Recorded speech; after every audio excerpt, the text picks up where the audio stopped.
काही प्रश्न कुणाला? मला प्रश्न नाही विचारायचा, हा, पण स्वप्नील तू ओळखलास का मला? अरे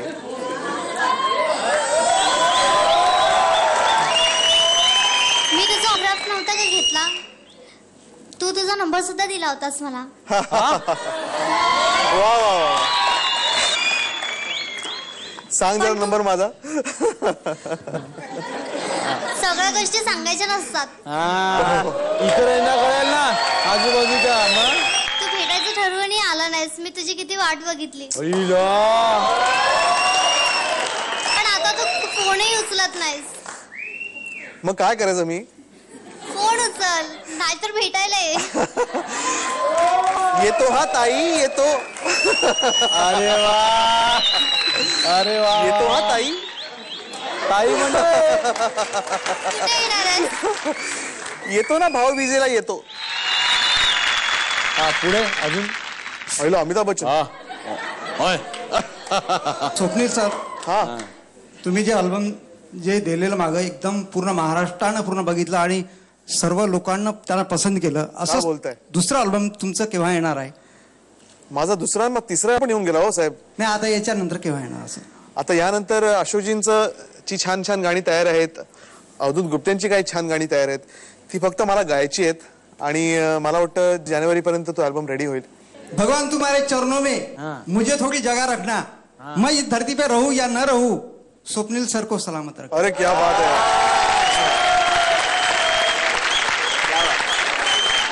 अमिताभ बच्चन की जय हो.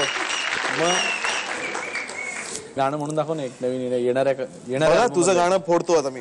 हा, फोड नक्की. मी तुला पाहिले, तू मला पाहिले, मी तुला पाहिले, तू मला पाहिले, गुंतली लोचने भानना राहिले, तू मला पाहिले, मी तुला पाहिले.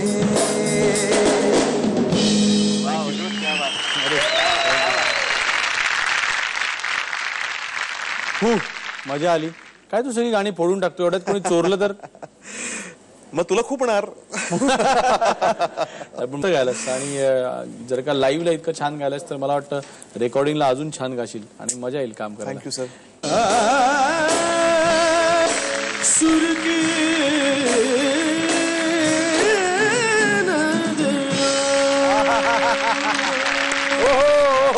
क्या बात आहे, क्या बात आहे, क्या बात आहे.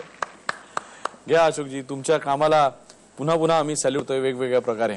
Thank you sir, thank you. अशोकजी, तुमच्याबद्दल मला एक खूप छान गोष्ट वाटते. म्हणजे आम्ही तुमच्याकडे अचंबित पण हिमालयाच्या सफरीवर गेलेल्या ट्रेकर सारखे बघत असतो की आपण एवढेशे आणि एवढ्या हिमालयासारखा मोठा माणूस म्हणजे अशोक पत्की कसं हे सुचतं वगैरे वगैरे. आणि तुम्ही खांद्यावर हात टाकून बऱ्याच वेळा असं सांगता, अरे ही फ्रेज कळली नाही का तुला, अरे ही तिथली आहे, अरे हे नाही का. म्हणजे स्वतःच्याच कॉम्पोजिशन मध्ये तुम्ही बऱ्याच वेळा सहजासहजी सांगता की अरे नाही हा ह्या रागामधला आहे, किंवा अमुक अमुक गाण्यामध्ये त्यांनी पूर्वीच्या याच्यामध्ये असं जे वापरलेलं आहे त्याच्यातली ही फ्रेज आहे, किंवा असं स्वतःच्याच ह्या गाण्यातली फ्रेज त्या गाण्यात असं सांगता. तर हे काय तुमची ह्याच्या पाठीमागची सायकोलॉजी काय आहे? म्हणजे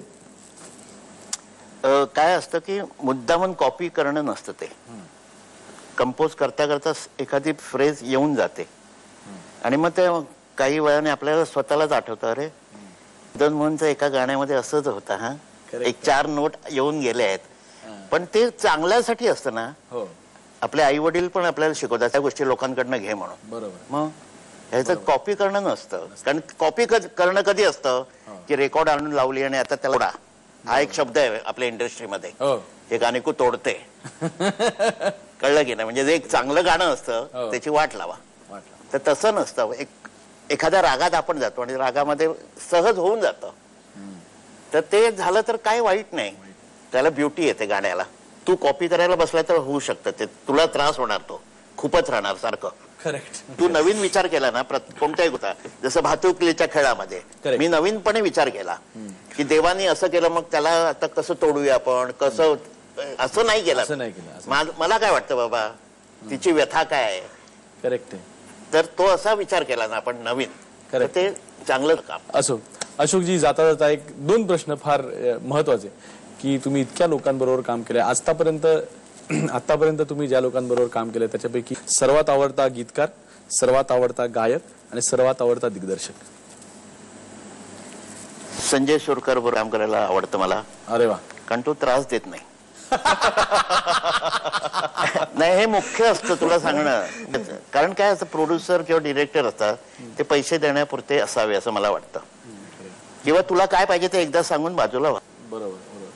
नाहीतर काय होतं माहितीये, आपण करत असतोय, आपल्या डोक्यात एक विचार चालू असतो, थॉट चालू असतो, आणि ह्यांचं नाही हो रहमान का गाना मालूम है क्या तुमको, उसको जरा कुछ अरे ते सिच्युएशन कुठे आहे किंवा काय होय की नाही. खरी गोष्ट आहे म्हणजे. आणि त्रास होतो त्याच्यामुळे. काय होतं, माझंही ते गाणं राहत नाही, तुझंही राहत नाही, आणि काय विचित्र होतं मग ते. तर असं करू नये. तर संजय सुर आहे किंवा विनय. आणि तुला जास्त माहिती आहे ना, कारण तू आता नुकतं एक सुंदर चित्रपट केलाय आणि तुला खूप दिग्दर्शक खूप चावलेला आहे, त्यामुळे बसा. अजिबात चर्चा करायची नाही. बोलू का अजिबात. एवढं खूपते तुला, केवढं खूपते रे. नाही एक्सक्यूज मी, मलायांबद्दल इथे काही बोलायचं नाही. सगळ्यांबरोबर मला खूप आनंद झालेला आहे. शट अप, तुम्ही कंटिन्यू.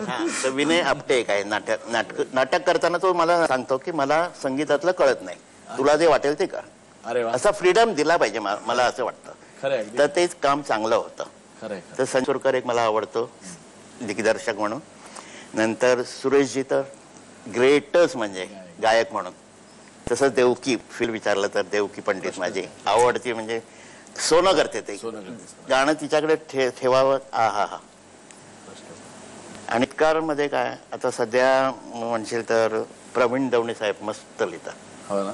आमच्यासारख्या नवीन नवोदित संगीतकारांना तुम्ही काय सल्ला द्याल किंवा काय टिप द्याल? सल्ला म्हणजे एक तर त्यांनी सगळं चांगलं ऐकलं पाहिजे. पहिली गोष्ट, ऐकण्याने पुष्कळ शिकायला मिळतं. कळलं की नाही. काय कोणतं गाणं कसंही असून दे, क्लासिकल असून दे, लाईट असून दे, लँग्वेज वेगळी असून दे, काही पण ऐकलं पाहिजे. आणि त्याच्यातून आपण माणूस शिकत जातो. हे माझा स्वतःचा अनुभव आहे की मला हे येतं. हा जो हट्ट असेल किंवा आग्रह असेल ना की मला आता यायला लागलं, तर तिकडे तो फुल स्टॉप समजायचा. करेक्ट. शिकण्याची वृत्ती पाहिजे. स्वप्नील, इतकं छान तुला राधा ही बावरी असं एक तुला छान गाणं ज्या माणसांनी दिलं, त्यांना, त्या गुरूंना तू गुरुदक्षिणा म्हणून काय परत देणार? सगळं त्यांचंच आहे, मी त्यांना कोण देणार? अरे असं कसं? त्यांनी माझ्याकडे काही मी त्यांना देणार. बरं, एनिवे, आता शेवटची गोष्ट म्हणजे प्रश्न नाहीये, तुला एक वेगळी गोष्ट चॅलेंज म्हणून करायला सांग. ओके. तू अभिनेता म्हणून देखील स्वतःचं करिअर सुरू केलं सावली चित्रपटापासून. अभिनेता म्हणून करिअर सुरू केलं नाहीये, ते एक ऍक्सिडेंट होता. ऍक्सिडेंट काय नव्हता? हा. तू केलाय. बरं, मग काय करावं? मग आता असं करावंस तू की ही जी माझी दाढी आहे ना,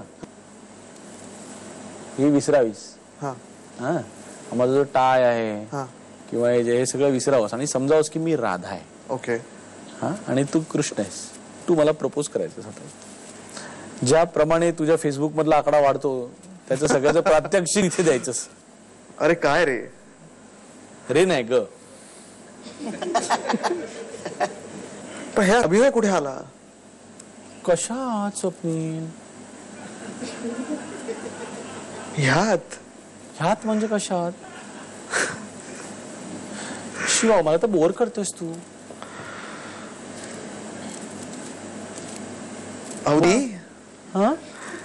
अवधूती गुप्ती नाव कसली घेतोस विचित्र विचित्र? राधे. ओ, किती सुंदर दिसतेस ग दाढी काढून.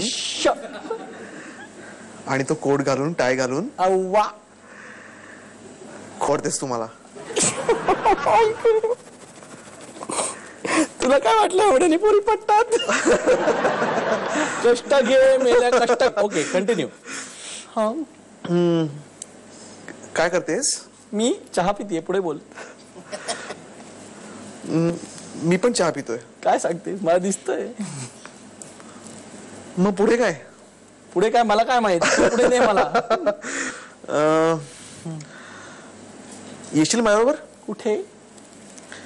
खुपते तिथे गुप्ते. मला वाटतं ठीक आहे, खंडाला तर विचार. Thank you very much Swapnil. Thank you. कसे किती अडथळा जीवनाचे खेळ सारे सावल्याचे खेळ सारे सावल्याचे